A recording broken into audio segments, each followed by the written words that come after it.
sebagian ustadz atau tokoh masyarakat yang menghimbau untuk sholat berjamaah di masjid. Padahal pemerintah telah menghimbau untuk sholat di rumah, beribadah di rumah. Ini memang dari hal-hal yang terjadi ya, dan kita lihat. Dan kejadian-kejadian yang seperti ini itu datang dari beberapa bentuk manusia. Manusia itu bertingkat-tingkat di dalam pemahamannya, di dalam pengetahuannya, dan di dalam bagaimana dia memahami kejadian-kejadian yang seperti ini. Karena itu di antara manusia ada yang tidak punya ilmu tentang hal tersebut. Ada bentuk dari kejahilan. Dia tidak tahu hukum. Iya. Dia selama ini memahami sholat berjamaah hukumnya wajib. Sholat Jumat tidak boleh ditinggalkan. Dia kurang pengetahuan, kurang ilmu bahwa sholat berjamaah itu gugur bagi orang yang ada udzur.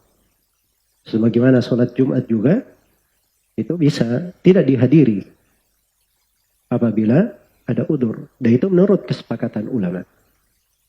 Tidak ada silang pendapat di dalam hal tersebut. Iya. Karena itulah dari kondisi sebagian manusia yang tidak mengambil keringanan yang Allah berikan di dalam hal ini, apalagi hal tersebut adalah suatu maslahat yang darurat yang harus dijawab karena terkait dengan keselamatan jiwa, jangan sampai tersebar dari penyakit yang bisa mencelakakan. Nah, ini harusnya diperhatikan, dijaga. Jadi orang-orang yang punya semangat tapi tidak punya ilmu, nah ini kadang perlu diberikan penjelasan dan ilmu agar supaya dia memahami hal yang sebenarnya.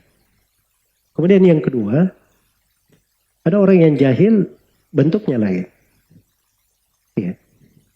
Dia jahil di masalah tertentu saja. Jahil dalam memposisikan diri.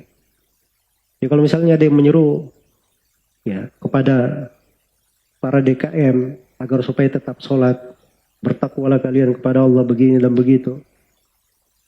Ya. Ini sekarang dari bentuk kejahilan, kadang seorang itu tidak bisa memposisikan dirinya. Dia ini sebagai apa? Karena seorang alim, kita berbicara kepada orang yang berilmu. Seorang alim, dia memberi fatwa kadang untuk kondisi tertentu. Untuk orang tertentu. Misalnya dia memberi jawaban untuk orang di dalam masalah cara dia bersuci, cara dia sholat, cara dia mengeluarkan zakat, bagaimana kalau dia sakit. Itu nggak ada masalah. Dia kasih fatwa orang kepada kondisi tertentu, dia punya hak di situ. Iya. Tapi ada masalah yang lain, hal yang terkait dengan kebanyakan manusia, dengan orang-orang secara umum. Nah, ini tidak semua punya wewenang berbicara di situ. Makanya kalau dia punya ilmu pun, tapi dia berbicara bukan pada tempatnya, itu dihitung kejahilan dalam istilah syariat.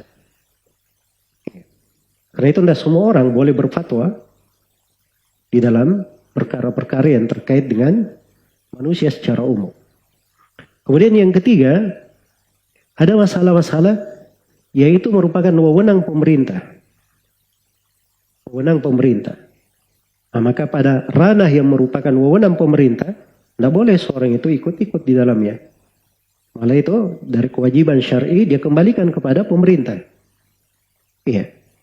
Ya kalau pemerintah misalnya sudah menghimbau agar supaya sholat di rumah-rumah, kemudian ada yang menghimbau DKM-DKM untuk sholat, tetap sholat di masjid, nah ini namanya menentang, keluar dari wewenang yang harusnya dijaga terhadap pemerintah. Itu iftiyat disebut di dalam pembahasan ilmu agamanya. Iftiyat ala ulatil amr. Itu hanya muncul dari orang-orang yang jahil akan pemahaman agama, atau dia punya pemahaman menyimpang karena sering menyelisihi pemerintah pada hal-hal yang merupakan wewenangnya.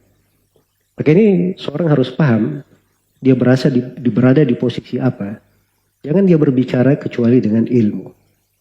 Ya, kemudian yang terakhir, di antara manusia di kondisi yang seperti ini ada yang memang punya pemikiran-pemikiran menyimpang, pemahaman-pemahaman ekstrim. Iya. Nah, itu di beberapa negara ya, misalnya di Kuwait. Itu di Kuwait, waktu itu belum ada kasus yang meninggal karena corona, tapi pemerintah sudah melakukan lockdown, kemudian ditutup masjid-masjid oleh pemerintah. Nah, itu ada orang yang bernama Abdurrahman Abdul Khaliq memberi fatwa bahwa itu tidak boleh, masjid itu harus tetap dibuka dan seterusnya. Ya karena orang ini memang dari dasarnya dari dahulu senangnya menyelisih pemerintah. Ya. Sama juga di Saudi Arabia, di Indonesia, saya bisa sebutkan nama-nama orang-orang yang seperti itu. Ini memang asalnya pemikiran yang keliru di dalam hal tersebut. Kemudian yang perlu saya ingatkan juga, bahwa di dalam masalah-masalah yang terkait dengan banyak manusia, itu tidak halal seseorang itu berbicara di dalamnya, kecuali kalau dia memahami ilmu tentang maqasidus syariah, maksud, ruh, dan rahasia pensyariatan. Iya. Agar supaya dia berbicara dengan keadilan. Berbicara dengan keadilan pada hal yang mencocoki manusia. Semoga Allah Subhanahu wa taala memberi taufik kepada semuanya. Wallahu taala a'lam.